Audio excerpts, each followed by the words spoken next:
Well, a very good afternoon on the, what day is it? Sunday, 28th of May, 23. It's about, what, 10 to 5, maybe 5 o'clock-ish? Oh, it's 5 o'clock. I've been rather busy. I probably load this prior to the other uploads from the weekend. And then the ones from last week, the beginning of last week at least, particularly about the dresses and stuff, I'll get round to loading that restoration job, which turned out to be, well, it didn't turn out to be anything at all, did it? Yeah, I was quite busy in the garden, and I decided enough was enough for the day. Before I went down to the dump with the lots of vegetation and stuff, to cancel the dump, I did have a shower and groom myself, and I think when I came back, well, quite simply, I'd set myself a number of tasks to complete by the end of the weekend, and well, I've done them all, so I'm completely on target, completely on schedule. So I went to start another part of the job, and I thought, well, is it really worth it? Because, well, Sundays, I didn't make the church today. There's no church service. I was going to go up to Aberfeld or Kinlochrannoch. The Kinlochrannoch one was an Episcopalian church, from what I could see. And the Aberfeld services were 10:30, and I thought, well, I'm busy, and I think God will forgive me knowing that I'm busy. It's not as if I was lying in my bed or something, or putting on my bow tie to go for a lunchtime aperitif or something. That's Dander Turret over there, which I've told you before has been bought by Glen Turret distillery for upmarket accommodation, which disappoints me immensely. I would have liked to have had that house, you see. Or at least I would have liked to have the house before the last occupier, who decided it was a great idea to, cut back a lot of the trees and the vegetation, so it's rather exposed now anyway, so it's not quite so secluded as it used to be. I would have taken a little Dander along to the Shaggy Brig.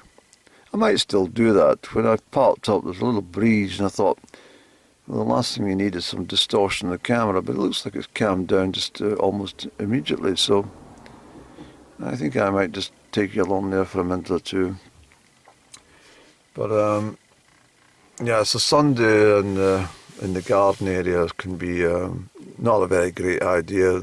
With my particular location, it's very close to the main A85, and therefore it's particularly busy on a Sunday. It is during the week, of course, at certain times, with people in business and, deliveries and trucks and stuff like that, moving back and forward, and countless buses and all the rest of it. But on a Sunday, it's particularly in the summer months, well, more so in the summer months, it is plagued with motorcycles, and lots of motorcycles, almost from about 9 a.m. until about 6 or 7 p.m. So it's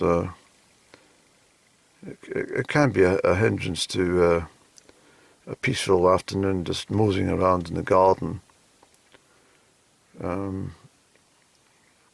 If you're viewing the rhododendrons just coming out to bloom and stuff like that, and the azaleas, yes, it can be quite disheartening. I'm just looking at the azaleas over here. They're rather pretty in the distance there. You see them? Very pretty indeed.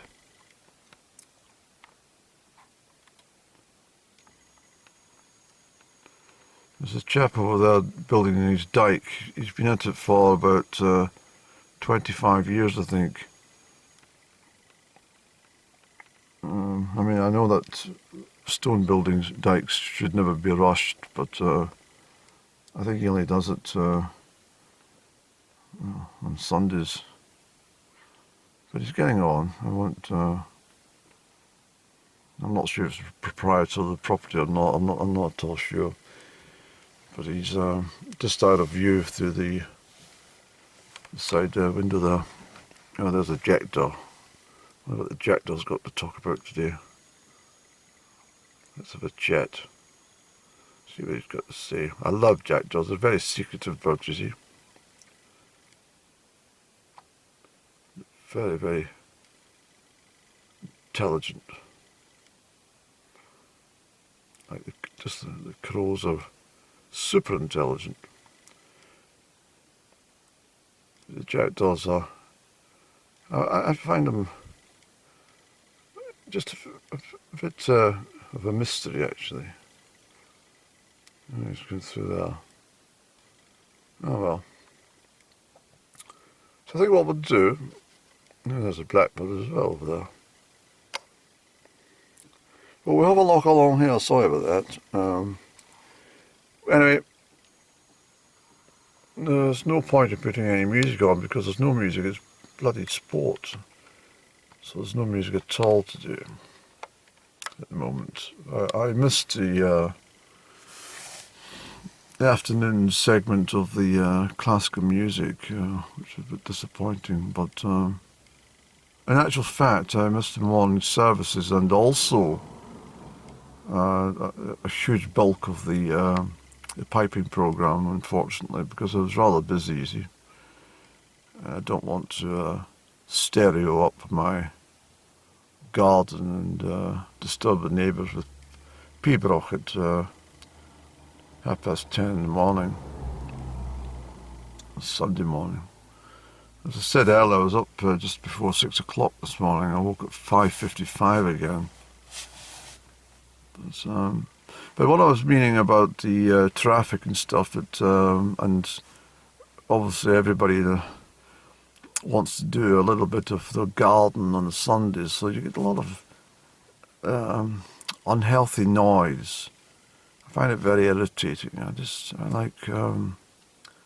like peace. I like listening to blackbirds singing in the evening and stuff like that. That's when I best like working.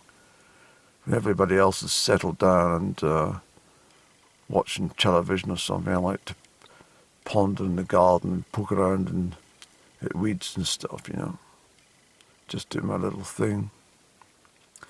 In fact, I had an aircraft, just a light aircraft, local aircraft from something I've not heard or I've not been aware of hearing it for quite a long time. And certainly during the periods of the lockdown when they were grounded for a long, long time, it was absolutely idyllic to be sitting on the front porch and reading a book without any distraction from aircraft. See, what's happened a number of years ago, I might be going back about 15 years now, actually. Certainly about 13 years.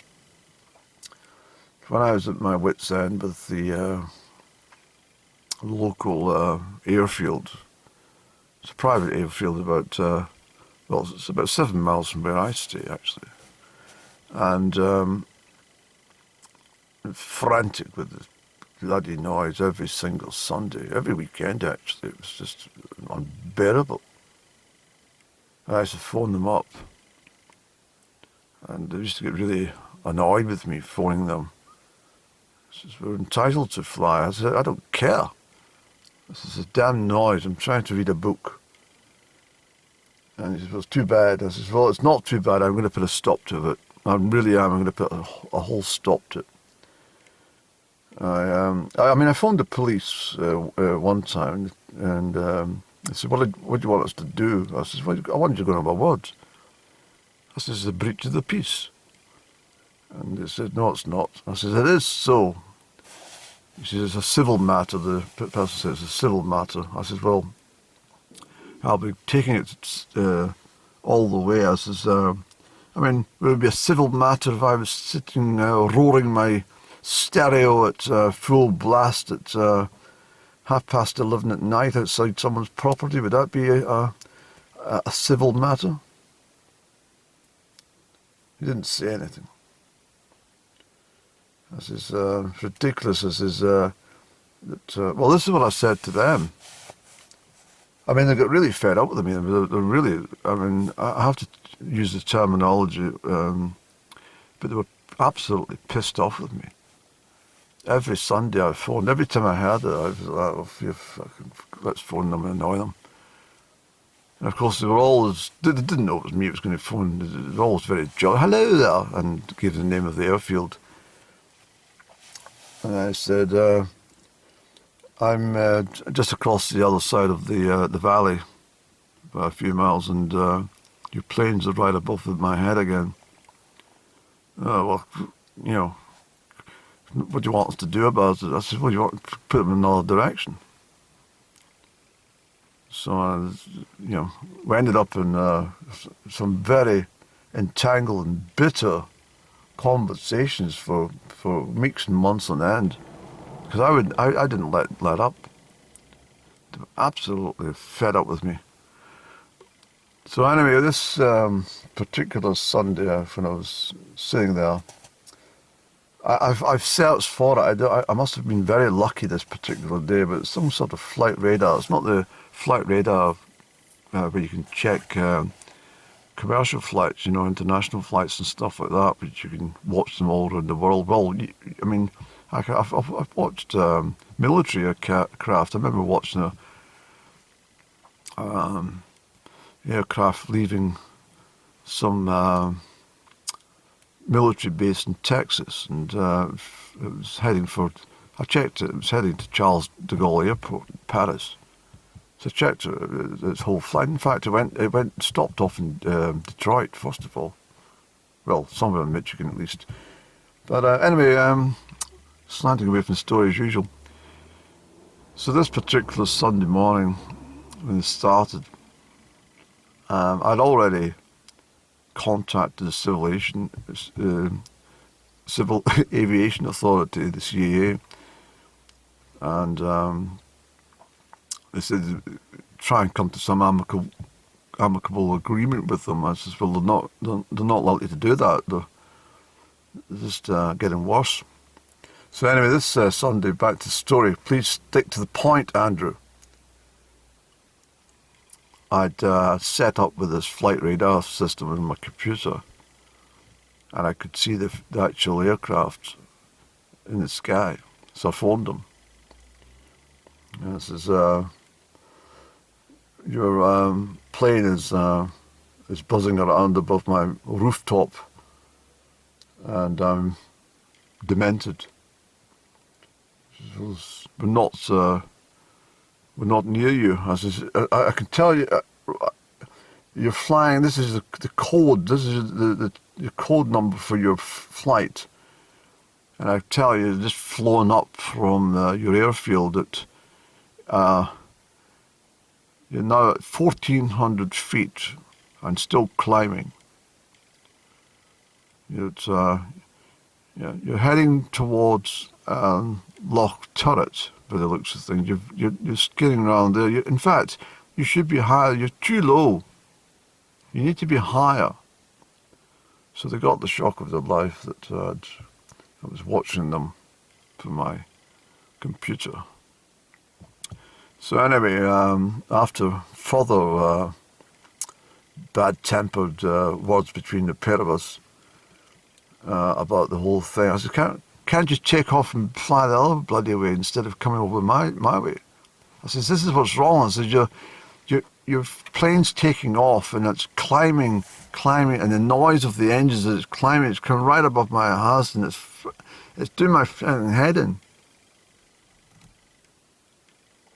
So anyway, I was very fortunate one evening. I was out in a hostelry in my hometown, a place that I used to frequent. It was a very quiet corner of the world, but I used to like going in there because I used to like drinking their gin. Anyway, I was sitting there sipping at gin one evening, and a couple of chaps came in. And I knew one of them, and hello Andy, how are you? Would you like a gin? I said, no, I'm fine, I'll get you one. No, we're fine.